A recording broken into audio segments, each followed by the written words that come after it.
you so much for coming. We had no idea how many would show because we have 15 committees of the Attorney General Task Force, and we usually try to focus on one particular subject matter for each task force meeting. And on this one, we were focusing on juvenile justice, which has been a long-standing from the very beginning committee, doing amazing work. And we decided to just send it out to a lot of folks that are on my newsletter, not just the people in the AG Task Force committee itself, which is 300. It would have been a much smaller group because they're all involved in 14 other different committees. So we're excited to see some folks here that are not necessarily on the task force. We would love to have you join the task force. Emily is going to talk about the task force a little bit, and Carolyn Bevins is way over there. If you want to sign up, just give her your name and email. We will put you on the email list. The meetings are all virtual.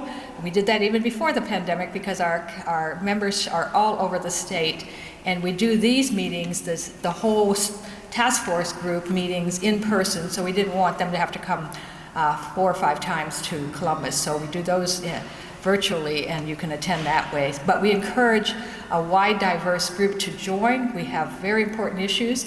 We only have a couple restrictions, and one is that we've asked that it be something related to criminal justice and juvenile justice. There are so many areas. I mean, our Veterans Committee could go into 400 different areas, so we try to focus on justice-involved veterans. So that's kind of the focus of the committee. There are many other groups represented here with vastly different and larger other groups that they belong to, but we try to focus on those issues with our task force. And so I'm very honored at this point to turn it over to my co-chair, Attorney General Yost. I did this committee for 8 years with Attorney General Mike DeWine, who then ascended to other positions. And Attorney General Yost had approached me. I had done a lot of campaigning with him over the years, and was very much a big fan of his. And when he took the AG spot, he really had a heart for the criminal justice issues. I mean, it's a genuine, serious heart. His staff is amazing to work with. Michael Sheline, Carrie Hertel, Carolyn Bevins, Michael's way over there, Michael Wave. He's been with me on the task force since the very beginning. And he's just been so supportive of all of the projects that we do, and I couldn't have a better co-chair and a better partner to work with on criminal justice. And I know he has a time issue, so I'm going to be very short and give over the podium to him and let him say some welcome remarks to everybody. Thank you. Well, good morning. It's good to be with you this morning, and I'm really excited about this conference because the fact of the matter is, any of us who have been in any segment of this space, I can't come as prosecutor. I know we have some law enforcement here, but mental health, addiction services, social work, psychology, anybody who has worked in this space knows that there is a remarkable generational cycle that goes on. And the reason I'm excited about this conference today is working with children, working on the juvenile side of this is our best shot at interrupting those cycles that all of us have witnessed. So I'm going to ask, this was put together by people other than me, so I'm going to take advantage of having the microphone. I want to thank and ask to stand Dr. Victor Garcia. Are you here, Doctor? Thank you. Wayne Maroque. Is Wayne here? Dawn Pooster? It's not here. There she is, all the way in the back. And then Kelly Smith.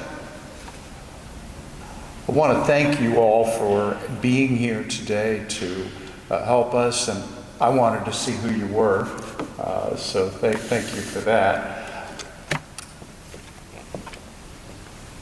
I think that all of you have an opportunity to do something amazing here, but here's the thing that I want to suggest to you is the most important thing from my point of view about this gathering. When I was a prosecuting attorney 20 years ago, everything looked like a criminal act.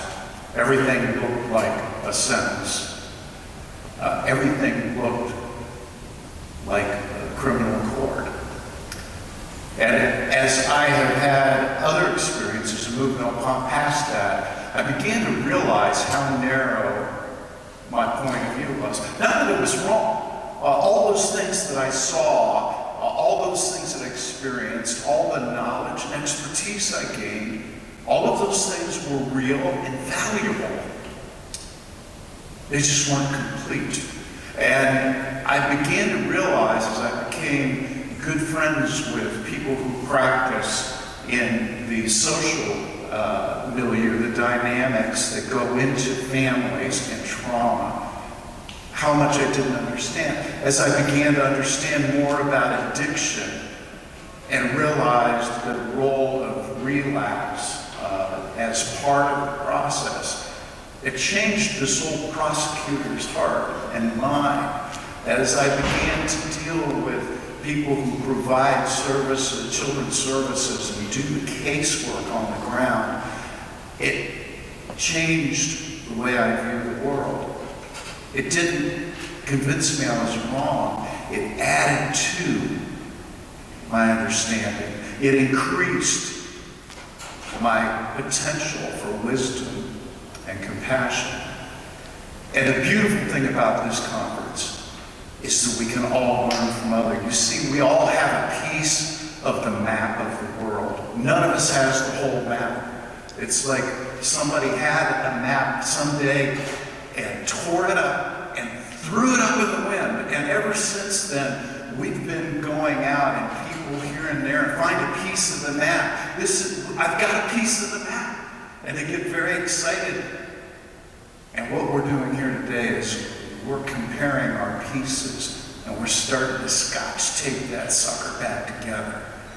And it's going to make all of us smarter, all of us wiser, and it's going to lead us to better outcomes, better interventions, a better society. Thank you for taking the time to come here and do this important work. Eve, thank you for your leadership.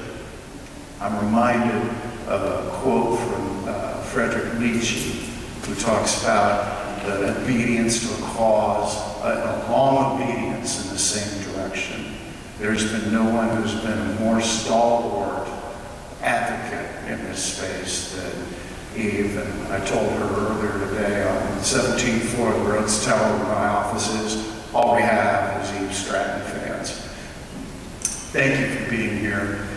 Thank you for not giving up hope, not giving in to the council's despair, but continuing to work toward a day that we all are able to have that entire map patched together